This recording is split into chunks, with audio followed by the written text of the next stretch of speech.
Welcome to அணுவின் உலகம். இன்னைக்கு என்னோட சேர்ந்து எங்கள் வீட்டு தோட்டத்தில் இருக்கிற முயல் குட்டியும் உங்களை வெல்கம் பண்ணுது. பாருங்கள் எவ்வளோ சூப்பராக உட்காந்து சாப்பிட்டுட்டு இருக்குன்னு. நான் கொஞ்ச நேரம் வீட்டுக்குள்ளே இருந்து இந்த வீடியோ கவர் பண்ணிட்டு இருக்கேன். ஏன்னா நீங்களும் வந்து இன்ட்ரெஸ்டிங்காக பார்க்கலாம் அது எப்படி சாப்பிடுது அப்படின்னு. ஸோ எங்கள் வீட்டு தோட்டத்தில் நிறைய முயல் குட்டி இருக்குங்க. அதில் இன்னைக்கு பார்த்தீங்கன்னா கதவை திறந்தவொடனே சூப்பராக குட் மார்னிங் சொல்கிற மாதிரி இருந்துச்சு. மார்னிங் வந்து இது ஒரு 7 மணி தான் ஆயிருக்கும். அவ்வளோ அழகாக வந்து உட்காந்துட்டு இருந்துச்சு. எனக்கு ரொம்ப பிடிச்சிருந்துச்சு. ஆக்சுவலாக இந்த வீடியோ வந்து நான் சாட்டர்டே எடுத்த வீடியோ இன்னைக்கு போஸ்ட் பண்ணுறேன். இன்னைக்கு மத்தியானம், அதாவது சாட்டர்டே மத்தியானம் ஒரு 2 ஃபேமிலி நாங்கள் மீட் பண்ண போகிறோம். ஸோ வெஜிடேரியன் சமையல், ஆளுக்கு 2 சமைச்சு நம்ம கொண்டு வரலாம் அப்படின்னு. ஸோ எனக்கு வந்து என்ன கொடுத்துருக்காங்க அப்படின்னா முள்ளங்கி சாம்பாரும் உருளைக்கிழங்கு வறுவல், இது 2 தான் நான் பண்ணேன். ஸோ அந்த பண்ணதே நான் உங்களோட ஷேர் பண்ண போகிறேன். இன்னைக்கு சாட்டர்டே வந்து சூப்பராக ஆரம்பிச்சிருக்குது. வெதருமே ரொம்ப நல்லா இருக்குது. எங்கள் புல் வந்து கொஞ்சம் கொஞ்சமாக பெட்டர் ஆகி வந்துகிட்டு இருக்குது. இப்போ பாருங்க முயல் வந்து என்னைய பார்த்துருச்சு, அழகா வந்து என்னைய பார்த்துக்கிட்டே இருக்கு. ஏன்னா நான் வந்து கதவை திறந்து அது கிட்டக்க வரைக்கும் போகலாம் அப்படின்னு நினச்சேன். ஏன்னா எனக்கு எப்பயுமே மார்னிங் வந்து கார்டனை சுற்றி பார்க்க எனக்கு ரொம்ப பிடிக்கும். ஸோ நான் மட்டும் தான் மார்னிங் எந்திரிச்சிருப்பேன், சீக்கிரம் எந்திரிச்சிட்டேன் இல்லையா, அதனால வந்து வெளியில் வந்தேன். ஆனால் வந்து பார்த்தீங்கன்னா என்னை பார்த்தோன்னே முயல் குட்டி ஓடி போயிடுச்சு. ஸோ அதை வந்து நல்ல பொறுமையாக நின்று பார்க்க முடியல. ஸோ இப்போ வந்து வீட்டுக்கு வந்தாச்சு. இன்றைக்கி வந்து உங்களுக்கு நான் என்ன ரெசிபி காமிக்க போகிறேன் அப்படின்னா சிம்பிளான வெஜிடேரியன் சமையல் தாங்க.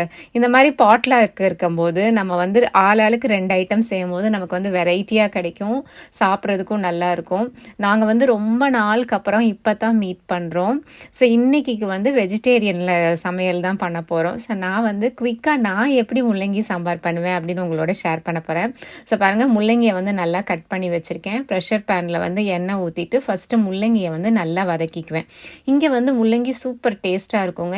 இது வந்து அந்த கார்டனில் நமக்கு கிடைச்ச முள்ளங்கி. ஸோ அதை வந்து ஃப்ரீசரில் போட்டு வச்சுருந்தேன் கட் பண்ணி. அதனால ரொம்ப ஈஸியாக இருக்குது. அது நம்ம தோட்டத்திலே வந்த முள்ளங்கினால ரொம்ப வாசனையும் நல்லா டேஸ்ட்டாக இருக்கும். ஸோ இந்த மாதிரி நான் வந்து ஓரளவுக்கு நல்லா ரோஸ்ட் பண்ணிடுவேன். ரோஸ்ட் பண்ணிவிட்டு முள்ளங்கி சாம்பாருக்கு இந்த சின்ன வெங்காயம் ரொம்ப நல்லாயிருக்கும். ஸோ அதை தான் நான் வந்து இங்கே ஆட் பண்ணுறேன். இங்கே வந்து ஃப்ரோசன் செக்ஷனில் வந்து சின்ன வெங்காயம் கூட கிடைக்குதுங்க. நீங்கள் அதை கூட அவசரமாக சமைக்கணுன்னா நீங்கள் யூஸ் பண்ணிக்கலாம், ரொம்ப நல்லாயிருக்கு. ஆனால் நான் இன்றைக்கி வந்து எங்கள் வீட்டில் இருந்த சின்ன வெங்காயம் தான் நான் யூஸ் பண்ணியிருக்கேன். தக்காளியை பார்த்தீங்கன்னா நறுக்கி ஒரு அரை நிமிஷத்துக்கு வந்து மைக்ரோவேவ் பண்ணிவிட்டு அதுக்கப்புறம் போட்டிருக்கேன்.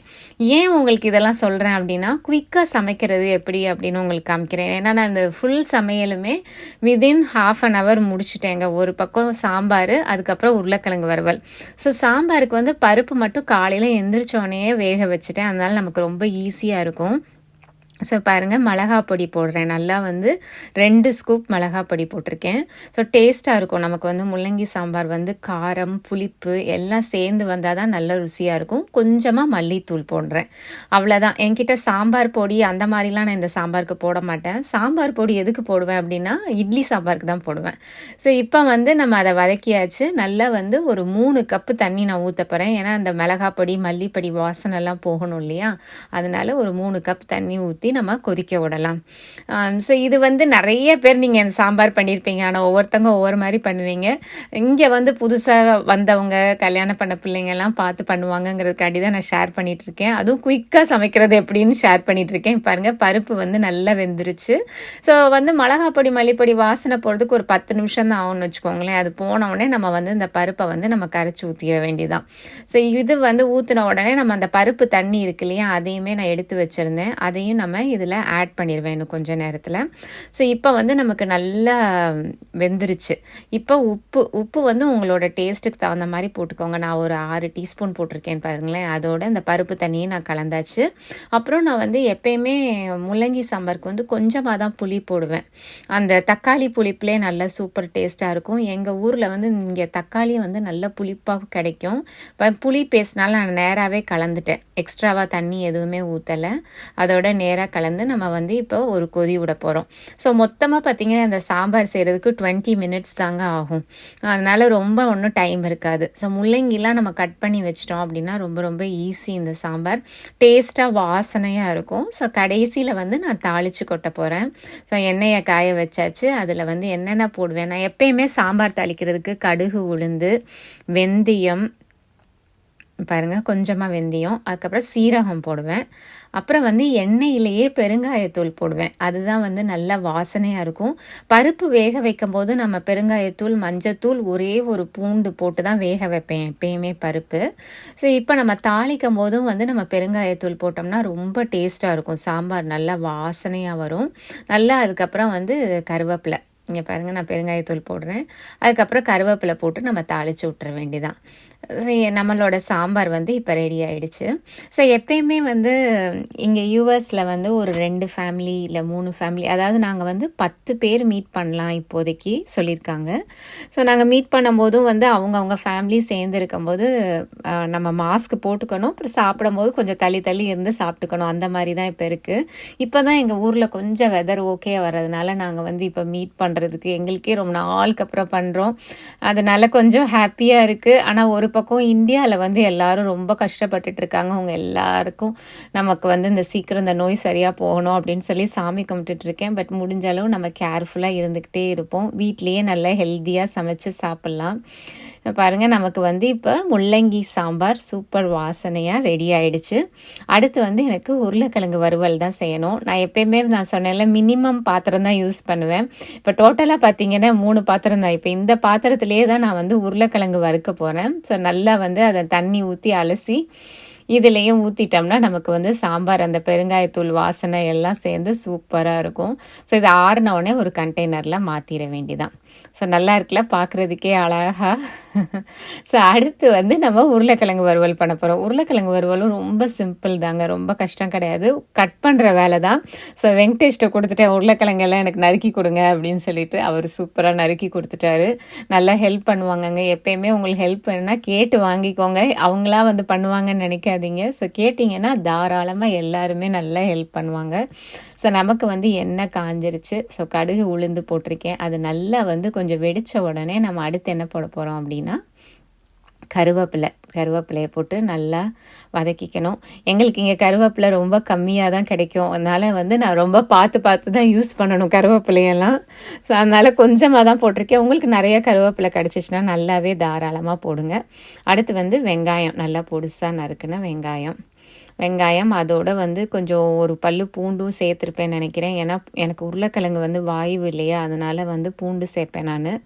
ஸோ அதையும் பொடிசாக நறுக்கி நல்லா வந்து வதக்கி விட்டுக்கோங்க. வதக்கி விட்டுட்டு இப்போ பாருங்கள், உருளைக்கிழங்கு எவ்வளோ பொடிசாக எனக்கு நறுக்கி கொடுத்துட்டாங்க அப்படின்னு. ஸோ அதை வந்து நான் இதில் போட்டாச்சு. ஸோ உருளைக்கிழங்கு நல்லா வேகிற வரைக்கும் நம்ம கொஞ்சம் நேரம் அதை வந்து நம்ம மூடி வச்சுருக்கணும். ஸோ அந்த டைமில் பார்த்தீங்கன்னா மிச்ச வேலையெல்லாம் நம்ம பார்த்துடலாம். இந்த யூஸ் பண்ண பாத்திரமெல்லாம் க்ளீன் பண்ணுறது, கழுவுறது, இதெல்லாம் கடன்னு நம்ம பண்ணி வச்சிடலாம். ஏன்னா எனக்கு வந்து சாட்டர்டே வெரைட்டியாக சமைக்கவும் பிடிக்கும். அதே மாதிரி வெளியில் கொஞ்சம் கார்டனில் டைம் ஸ்பெண்ட் பண்ணணும், இந்த மாதிரிலாம் எனக்கு ரொம்ப ஆசையாக இருக்கும். ஸோ அதனால் குயிக்காக சமைக்கணும்னு நினப்பேன். ஸோ இன்றைக்கி வந்து எனக்கு ரொம்ப சிம்பிள் சமையல் தான், அதனாலே எனக்கு ரொம்ப ஹாப்பியாகிடுச்சு. அதுதான் உங்கள் கூடயே நான் ஷேர் பண்ணுறேன். இந்த மாதிரி நீங்கள் வந்து 2-3 ஃபேமிலி சேரும்போது சிம்பிளாக பிளான் பண்ணி ரெசிபீஸு. ஸோ இன்றைக்கி எங்களோட பிளான் என்னென்னா, நான் வந்து முள்ளங்கி சாம்பார், உருளைக்கிழங்கு வறுவல், ஒயிட் ரைஸ் பண்ணிடுவேன். அதுக்கப்புறம் வந்து வர்றவங்க வந்து பன்னீர் கிரேவி கொண்டு வராங்க. ஸோ கொஞ்சம் சப்பாத்தி வந்து ஒருத்தங்க போட்டு கொண்டு வராங்க. அதுக்கப்புறம் நம்மளோட முளைப்பயிறு, பாசிப்பருப்பே முளை கட்டின பயிரில் வந்து ஒரு மசாலா பண்ணி கொண்டு வராங்க. அவ்வளோதான். அதுக்கப்புறம் ஒரு பாயாசம் பண்ண போகிறோம். அதோட ரொம்ப சிம்பிள். இப்போ நான் வந்து உருளைக்கிழங்கு வறுவலுக்கு நான் என்ன பண்ணிகிட்ருக்கேன் பார்த்தீங்களா, மிளகாத்தூள், உப்பு போட்டுட்டேன். இப்போ தண்ணியில் அதை நல்லா கரைச்சிக்கிறேன். இது வந்து உங்களுக்கு ஒரு டிப்புங்க. ஈஸியாக வந்து உருளைக்கிழங்க ஃபுல்லாக நம்ம எல்லா இடத்துலையும் மசாலா படுறதுக்கு நீங்கள் இது மாதிரி நிறைய சமைக்கும் போது என்ன பண்ணோம் அப்படின்னா, அந்த மாதிரி கரைச்சி வச்சுக்கோங்க. ரொம்ப ஈஸியாக இருக்கும் நமக்கு வந்து. ஆனால் என்னோட இது வந்து ஸ்டெயின்லெஸ் ஸ்டீல் யூஸ் பண்ணுறேன், அதனால் கொஞ்சம் கேர்ஃபுல்லாக இருக்கணும். அதனால தான் வந்து நான் தண்ணியில் கரைச்சி ஊற்றுறேன். ஏன்னா பிடிக்க ஆரம்பிச்சிடும். ஆல்கிளாட் பாத்திரம்னாலுமே வந்து கொஞ்சம் நேரத்தில் பிடிக்க ஆரம்பிச்சிடும். நமக்கு ரோஸ்ட்டாக வேணும் இல்லையா, அதனால் நீங்கள் தண்ணி ஊற்றிக்கிட்டிங்கன்னா அந்த கீழே இருக்கிற ரோஸ்ட் எல்லாமே வந்து உங்களுக்கு நல்லா சேர்ந்து வந்துடும். ஸோ சூப்பராக மொறுன்னு வந்துடும். அதனால் நீங்கள் வந்து கவலைப்பட வேண்டாம். இப்போ நான் வந்து இந்த நான்ஸ்டிக் பாத்திரத்தை குறைச்சிட்டு ஸ்டெயின்லெஸ் ஸ்டீலு, அப்புறம் இப்போ கேஸ்ட் அயர்ன் புதுசாக வாங்கியிருக்கேன். அதை நான் பழக்கிக்கிட்டே இருக்கேன். இப்போ ஓரளவுக்கு எனக்கு நல்லா வர ஆரம்பிச்சிருச்சு. இனி ஃபியூச்சர் வீடியோஸில் வந்து நம்ம வந்து கேஸ்ட் அயர்ன்லேயே நம்ம சமைக்க ஆரம்பிச்சிடலாம். ஸோ இதெல்லாம் வந்து நல்லா மொறு மொறுன்னு வர ஆரம்பிச்சிரும். இப்போ அதனால தான் நான் வந்து இந்த மாதிரி ஸ்டெயின்லெஸ் ஸ்டீலில் வந்து கொஞ்சம் தண்ணி தெளித்து நான் சமைக்கும் போது எனக்கு வந்து நல்ல டேஸ்ட் மாறாமல் சூப்பர் டேஸ்ட்டாக நல்லா வந்துடுது. ஸோ இப்போ வந்து நம்ம அந்த கீழே ஒட்டிகிட்டு இருக்கிறது எல்லாத்தையுமே இந்த மாதிரி லேசாக சுரண்டி எடுத்துட்டோம்னா அது வந்து எல்லாம் க்ளீன் ஆகி சூப்பர் ரோஸ்ட் ஆகிடும். ஸோ இப்போ நம்ம வந்து உருளைக்கிழங்கு வறுவல் கொஞ்சம் வேகிறதுக்கு டைம் கொடுக்கணும். அதுக்கப்புறம் கொஞ்சம் உப்பு நான் ஆல்ரெடி இந்த மிளகாத்தூள்லேயே நான் போட்டு கரைச்சிட்டேன். அதனால ஈவனாக நமக்கு ஸ்ப்ரெட் ஆகிடும். எல்லா உருளைக்கிழங்குலேயும் நல்லா ஸ்ப்ரெட் ஆகி நமக்கு நல்லா ஃப்ளேவர் வந்துடும். ஸோ இப்போ வந்து நமக்கு பாருங்கள் நல்லா வெந்துருச்சான்னு பார்க்குறேன் நான். நல்லா வெந்துருச்சு. ஸோ கொஞ்சம் ஃப்ளேவர் அதில் ஒட்டுற வரைக்கும் நம்ம வந்து நல்லா சிம்மில் வச்சுட்டு விட்டுட்டோம்னா உருளைக்கிழங்கு வந்து சூப்பர் வறுவலாக வந்துடும். ஸோ நீங்கள் வந்து இந்த மாதிரி சிம்பிள் சமையல் என்னென்ன காம்பினேஷனில் பண்ணுவீங்க அப்படின்னு எனக்கு ஷேர் பண்ணுங்கள். அதோடு வந்து இப்போ வந்து ரொம்ப கொரோனா இருக்கிறதுனால எல்லாமே ரொம்ப ஸ்ட்ரெஸ்ட் அவுட்டாக இருப்பீங்க. ஸோ அடுத்து வர வீடியோஸில் வந்து உங்களை எப்படி ஹாப்பி பண்ணலாம் அப்படின்னு சொல்லி நான் யோசிச்சுட்ருக்கேன். அதில் எனக்கு ஒரு ஐடியா வந்திருக்குது. அது என்ன ஐடியா அப்படின்னா ஆர்கனைசேஷன் சேலஞ்ச் அப்படின்னு உங்களோட ஒரு சேலஞ்ச் பண்ணலாம் அப்படின்னு நினச்சிருக்கேன். ஸோ அந்த சேலஞ்சில் நான் என்ன பண்ண போகிறேன்னா 5 டேஸ்க்கு வந்து ஒவ்வொரு டேக்கு ஒரு சேலஞ்ச் டிசைட் பண்ணியிருக்கேன். ஸோ அது நான் எப்படி பண்ணுறேன் அப்படின்னு உங்களுக்கு நான் அடுத்து வர வீடியோவில் காமிக்க போகிறேன். ஸோ நான் அந்த 5 நாள் சேலஞ்ச் பண்ணிவிட்டு உங்களுக்கு காமிக்கிறேன். அப்புறம் நீங்கள் எனக்கு பண்ணிவிட்டு கமெண்ட்டில் ஆட் பண்ணுங்கள். ஸோ நெக்ஸ்ட் வீடியோவுக்கு சீக்கிரம் காத்துட்ருங்க. நமக்கு வந்து உருளைக்கிழங்கு வறுவலும் முள்ளங்கி சாம்பார் சூப்பராக ரெடி ஆயிடுச்சு. சூப்பராக நம்ம சமைச்சு முடிச்சாச்சு. கண்டெய்னரில் மாற்றியாச்சுங்க. இப்போ அவங்க கெஸ்ட்டு வர நேரம் நம்ம சூடு பண்ணிக்கலாம். ரைஸ் மட்டும் வைக்கிற வேலை தான். இப்போ நம்ம வந்து கார்டனுக்கு போகலாம். பாருங்கள், எங்கள் வீட்டில் வந்து வான்கோழி முட்டை போட்டிருக்கிறது ப்ரீவியஸ் வீடியோவில் நான் காமிச்சிருக்கேன். ஸோ இப்போ பாருங்கள் எவ்வளோ அழகாக வந்து அதோட அம்மா வந்து அடக்காத்துட்ருக்கு அப்படின்னு. இதெல்லாம் பார்க்குறதுக்கு எனக்கு ரொம்ப பிடிச்சிருக்கு. எங்கள் கார்டனில் எனக்கு ரொம்ப பிடிச்சது இந்த மாதிரி முயல் குட்டி, வான்கோழி, அப்புறம் பறவைகள் கத்துறது, இதெல்லாம் பார்க்குறதுக்கு எனக்கு ரொம்ப பிடிக்கும். உங்களுக்குமே வந்து ரிலாக்ஸ்டாக இருக்கும்னு நினைக்கிறேன். இங்கே இந்தியாவில் வந்து நிறைய கொரோனா இருக்குது. எல்லாருமே சேஃபாக இருங்க. இந்த மாதிரி வீடியோஸ் பார்க்கும்போது உங்களுக்கு வந்து மனசு ரிலாக்ஸ்டாக இருக்கணும்னு நான் நினைக்கிறேன். அதனால நான் உங்களுக்கு ரிலாக்ஸ் பண்ணுற மாதிரி தான் வீடியோஸ் நான் போட போகிறேன். ஸோ நிச்சயமாக என்ஜாய் பண்ணுவீங்க. இந்த செடி பாருங்கள், நான் எனக்கு முன்னாடி இலை தழுத்து வந்திருக்குது. இதுவுமே சூப்பராக புஷ் மாதிரி வருங்க. நான் ஆல்ரெடி வந்து உங்களுக்கு ஒரு ஸ்பெஷல் வீடியோ போடணும்னு நான் கலெக்ட் பண்ணிகிட்டு இருக்கேன். மரத்தில் வந்து செடி இலை எதுவுமே இல்லாமல் அதுக்கப்புறம் அழகாக வந்து தழுத்து வர்றதை ஃபுல்லாக கவர் பண்ணி உங்களுக்கு ஒரு ஸ்பெஷல் ட்ரீட் கொடுக்க போகிறேன். அதுக்கு கொஞ்ச நாள் வெயிட் பண்ணணும் நம்ம. அதனால எல்லாமே கலெக்ட் பண்ணிவிட்டு ஒரு மே எண்டு வாக்கில் உங்களுக்கு ஒரு அழகான கார்டன் டிரான்ஸ்ஃபர்மேஷன் வீடியோ நான் காமிக்கிறேன். அதான் இந்த வீடியோ முடிக்கிறதுக்கு முன்னாடி இந்த வருஷத்தில் எங்கள் தோட்டத்தில் மொத பூத்த பூச்செடி இந்த செடி தான். சூப்பர் கலராக இருக்குல்லங்க, பர்பிள் கலர். அதனால இந்த மாதிரி குட்டி குட்டி சந்தோஷங்களை வந்து நம்ம என்ஜாய் பண்ணணும். வாழ்க்கையில் பயப்படக்கூடாது, தைரியமாக இருக்கணும். ஸோ இந்த டைமில் வந்து நான் அதுதான் என்னோட வியூவர்ஸ் சப்ஸ்கிரைபர்ஸ்க்கெலாம் சொல்ல போகிறேன். சேஃபாக இருங்க, அதே மாதிரி பயப்படாதீங்க. நீங்கள் பண்ணுறதை கரெக்டாக பண்ணிகிட்டே இருங்க. மாஸ்க் போட்டுக்கோங்க, க்ளவுஸ் போட்டுக்கோங்க வெளியில் போகும்போது. ஸோ முடிஞ்ச அளவு வீட்டுக்குள்ளேயே இருக்க ட்ரை பண்ணுங்கள். ஸோ உங்களை இன்னொரு ஒரு இன்ட்ரெஸ்டிங் வீடியோவில் நான் மீட் பண்ணுறேன். Until then stay happy, enjoy your life. Bye.